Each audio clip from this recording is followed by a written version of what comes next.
abakurikiye Akanigi TV muraho neza ndongeye nagarutse ndagira ngo muko mubibona murabibona ko ari wa mutoza wanyu Alphonse Shimimana uzwi ku izina ry'ubutore rya Rudahigwa Muhigo. Kuri uyu munsi rero nabateguriye isomo ryiza rigendanye n'amaboko dukoresha tubyina. Ndabigisha ko no munsi amaboko y'ubwoko butatu. Ubwoko butatu ni ukuvuga ngo suko ari bwo bwonyine dukoresha gusa, hari n'ubundi ariko ndabereka ubwoko butatu hanyuma ntituzahita tuyabona mu masomo akurikiye. Tudatinze kugira ngo kuri uyu mwanya ntangire mbereka amaboko yitwa urugangazi. Subiramo twumve. Yego, urugangazi niko mvuze. Amaboko yitwa urugangazi agendana n'igituza cy'ikigarama.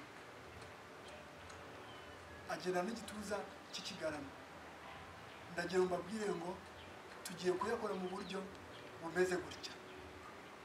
Uratega amaboko gutya ukayarambura akaringanira n'intugu, nta kindi kuko urutugu rureshya amaboko araza agategana narwo, hanyuma wagera hariya ukarambura ikiganza. Ubwo no kuri uruhande nuko akaza ukarambura ikiganza hano biteganye n'urutugu. Ndagira ngo rero turebe niba turi kumwe. Mwese mufashe dutege gutya. Yego, igituza nababwiye ngo kigomba kuba kigororotse nk'ikigarama. Igituza kigomba kuba kigororotse nk'ikigarama. Nkuko nababwiye ni ukuvuga ngo turakora mu buryo aya maboko aya agomba kuba areshya n'intugu gutya, hanyuma wagera ikiganza kikarambuka. Twese dufatane iki kiganza cy'iburyo iburyo, turambure turinganije ukuboko n'urutugu. Bravo, gutyo. Niba nuca bugufi rero biraba bimeze gutya. Hanyuma ku rundi ruhande narwo ugiye gutega ureshesha intugu n'ikiganza gutya. Urutugu urarubona, ikiganza kigomba kuba kireshya nacyo aho gitangiriye hano. Ni ukuvuga ngo twese reka tugitege turebe. Uku ni ukuboko k'urugangazi ariko kw'ibumoso. Noneho nta kindi, iyo ugiye kuyategera rimwe uraza ugashyira ku ruhande. Amaboko agomba kuba aringaniye, hanyuma ukagira igituza wateretse mu buryo bw'ikigarama. Ijosi naryo rikaba rireba imbere kandi wariringanije neza. Ab'imbere biringaniza amaboko. Ingamba ya kabiri, namwe muringaniza amaboko. Oya, umugongo ntabwo ari gutya, umugongo ni gutya. Nimuringanize turebe, nimuringanize tubuze, hanyuma ijosi ritereke neza. Ijosi gutya.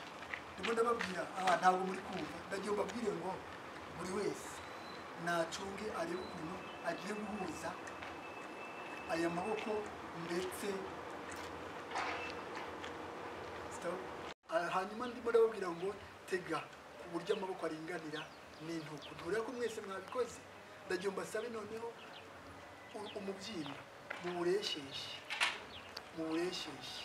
hanyuma ijosi naryo uritereke neza nk'umuntu urimo gutuma abantu bakora ibyo arimo gukora. Guseka biremewe, munyigane kuko ngiye nzabigisha guseka mu bintu byose. Guseka ni utuntu twanjye, ni ibintu nkunda kandi ni ibintu nzabatoza, kuko ntabwo mu mbyino nyarwanda ntabwo dutozwa kudaseka, ntabwo ari imbyino z'abanzi. Amaboko rero ndagiye mu kanya dukurikijeho, twari tumaze kwiga amaboko yitwa urugangazi. Ayo maboko twavuze ko ari ukureshesha intugu n'amaboko, harimo ibiganza bikareba hejuru. Iyo uri kubyina igihe cyose uba ufite imfuruka hasi. Nk'uko ndimo mbibabwira rero, ndavuze nti iyo uri mu byina igihe cyose uzakenera kugira imfuruka cyangwa se angle mu Gifaransa cyangwa se angle mu Cyongereza hano mu mavi, kugira ngo ibyo ukora bigire ukuntu biba bigaragara neza, bigire ukuntu biba biryoshye, bigire ukuntu biba bifatika. Ndagira ngo igihe cyose wateze amaboko, igihe cyose wateretse cya gituza cyawe neza nk'umubyinnyi, nawe agomba kuba hameze. Ntabwo wabyina ngo ariko iyo uri ahangaha washyizemo aka kahanga biba bisa neza. Uri kubibona? Nibyo nshaka kuvuga. Amaboko rero naje. Amaboko akurikiyeho ni amaboko yitwa urushara. Subiramo twumve. Ndavuze ngo urushara. buri muntu wese uri ahangaha amenye amaboko ko yitwa urushara, tuyatandukanye n'amaboko yitwa urugangazi. Ayo ni amaboko tugenda tubona mu mbyino zitandukanye hafi inyinshi zigize umuco imbyino nyarwanda, umuco wacu. Ubwo rero amaboko dukurikiraho nk'uko mbabwiye ni uruganga, ni urushara, n'imihangane. Amaboko dukurikijeho ni urushara. Itandukaniro ririmo ni ya maboko turi bufate gutya, twarangiza ikiganza cy'ibumoso murakireba, tugahita tugihindukiza kikareba inyuma giciye bugufi, cyarebaga imbere hano cyari kimeze gutya, turakigira gutya kirebe hariya hirya, hanyuma ducurike gutya gusa. Buri wese nabikore turebe. Iki kiganza twavuze ngo cyari kimeze gutya, hano rero kirahita kireba hariya kirarambuka, hanyuma uhita umuhindukiza kurebe inyuma. Hanyuma nurangiza tuhita dukora ukuboko kundi gukurikiyeho, kwari kumeze gutya, ukuboko kw'iburyo kwari kumeze gutya, nta kindi dukora, uko kumeze tuhita tuguhindukiza kurebe hejuru, kugira ikiganza kiri kureba hejuru. Hanyuma hano turashyiramo akantu k'imfuruka ntoya, imfuruka ntoya, ariko hano ikiganza kirebe hejuru. Icyo ni cyo kintu tugiye gukora tugahuza. Dufite ikiganza kiri kureba hejuru, ni icy'iburyo, iburyo. Muzi gutandukanya iburyo n'ibumoso. Iyo turebana iburyo bwawe aba ari haruguru, nuko turebana. Iyo tugomba no kuvuga ngo iburyo bwanjye ni hepfo, hanyuma wowe ibumoso tugomba kuba turi imbusa niyo turebana. Ayo nateze uku kuboko kuri wowe kuraza hano, hanyuma ni uku kuboko kuri wowe kubera ko turebana kuraza hano. Nizera ko wese arimo abireba. Bivuga ngo amaboko rero yitwa urushara, amaboko yitwa urushara. Reka ngaruke nongere imbarire. Amaboko yitwa urushara ni ya yandi twafashe gutya yitwa urugangazi, tugahita duhindukiza iki kiganza cy'ibumoso, twakirangiza kugihindukiza kikareba ibumoso nk'uko mukireba, tugafata cya kindi cy'iburyo tukagihindukiza kikareba hejuru, hejuru, hejuru. Ngaho twese tubikore turebe. Zamuraho gatoya icy'ibumoso gutya hejuru, yego kiringanire nacyo n'urutugu, hanyuma kino nacyo kiraringanira n'urutugu, hanyuma kirebe hejuru. Twese turebe. Yego, bravo. Okay, mumanura amaboko mbanze mbereke, reba murebe ibyo ndimo mbereka. Dore ni gutya nababwiye ngo igihe cyose duhera muri position ifite imfuruka gutya, hano tugatereka iki gice, hanyuma turangize tutege amaboko yitwa urushara. Ukuboko kw'iburyo gufite ikintu twita ikiganza kireba hejuru, ukuboko kw'ibumoso gufite ikiganza cyitwa cyangwa se ikiganza kireba inyuma, gicuritse kigana hasi kikareba inyuma. Ntabwo ari gutya, ahubwo cyari kimeze gutya, turakijyana kikareba inyuma. Twese rero ngaho dusubiranemo turebe, ni umwitozo turebe. Noneho n'amaboko tugiye kwideplasa dutya, turebe ko mugenda mubifata. Ubwo ni mu gihe ibi turi kwiga nta maboko akunda gukoreshwa n'intore cyane. Harimo icumu muri iki kiganza, harimo n'ingabo muri iki kiganza cy'ibumoso gutya. Bravo. Gira rero aya maboko nk'uko twarimo tuyavuga, aya maboko y'urushara buri wese ndabona arimo kuyatega neza rwose. Muratega nk'intore z'i Rwanda, mwakabyara, mbega ibintu byiza. Umurongo w'inyuma noneho muse n'abazamuka, muzamura igituza murebere hano. Icumu umuntu nkaho murifashe gutya, hanyuma hari n'ingabo gutya. Abantu bari imbere namwe ndagiye umuce bugufi gutya gato. Urushara ikiganza kimwe kireba iburyo, kirareba hejuru icy'iburyo, hanyuma icy'ibumoso kirareba hasi nako inyuma. Wow. Nzabahinga.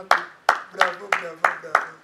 Reka dukomereze ku maboko ya gatatu, ari nayo ari bufunike iri somo ry'uyu munsi. Amaboko ya gatatu rero tugiye kwiga, dukomeje ku maboko ya gatatu, ariyo yitwa urukoro. Ni amaboko nayo akoreshwa n'intore, yaba mu gihe cyo guhamiriza, igihe cyose intore ishobora kwinjira ifasha amaboko gutya. Ubu hano ari ya ntore ifite icumu riba riri aha, ingabo ibiri aha. urushara urabona nayo ayo maboko nayo agereranywa n'amahembe y'inka hari nk'ibifite amahembe afatiye ahangaha ayo maboko rero nta kindi tuyahera muri ya maboko dusasa imbere umuntu akazamuka gutya urambuye hano urarambura hano ubundi ukareba imbere warangiza ugakurura gutya ugakurura hano ugakurura aya maboko yitwa dukurikijeho ni amaboko yitwa urukoro ni amaboko umuntu atega atya bibaye byiza tugiye kuyiga muri ubu buryo tuyahere hano tuzamura akaboko nitugera tugahina gutya tukazanye hano hejuru n'amahembe y'inka turutse hano niba rero amaboko ni gutya wow ndabona iyo muhise muyafata ntabwo ari nk'amaboko ya mbere ubundi amaboko aroroshye keretse wenda mu gihe tuzaba dutangiye kuyashyira mu ntambwe turimo tubyina dufite intambwe dufite ibirenge dufite uburyo turimo tugenda tuva mu ruhande tujya mu rundi nibwo azaba akomeye aya maboko rero barayatega ndetse n'abagabo cyangwa se abahungu abasore barayatega ni ukuvuga ngo nta kindi ushobora kuyatega uhereye mu gikaka ngo ushobora no kuyatega ujya ubona umukobwa ugira atya hari n'ibyo ujya kubona ukabona ngo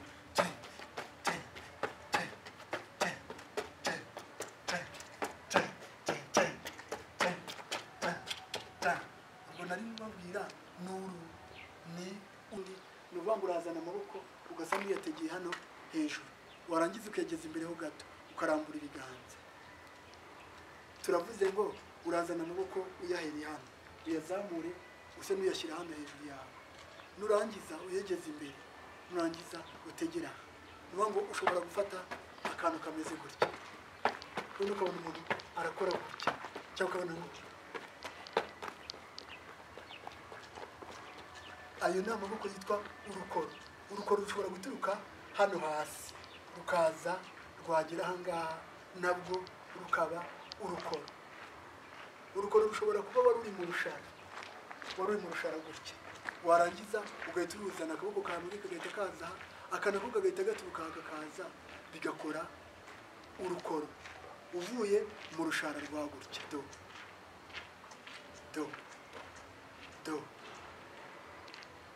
murakoze cyane iryo somo rero turangije uyu munsi ndabasaba gukanda hasi kuri subscribe niba ushaka kugikurikirana amasomo yacu kandi ugakora na share kugira ngo duhe abantu batandukanye abari mu Rwanda ndetse n'abari hanze bakeneye kwiga kubyina ndagiye tubasabe gukomeza nawe utaha murakoze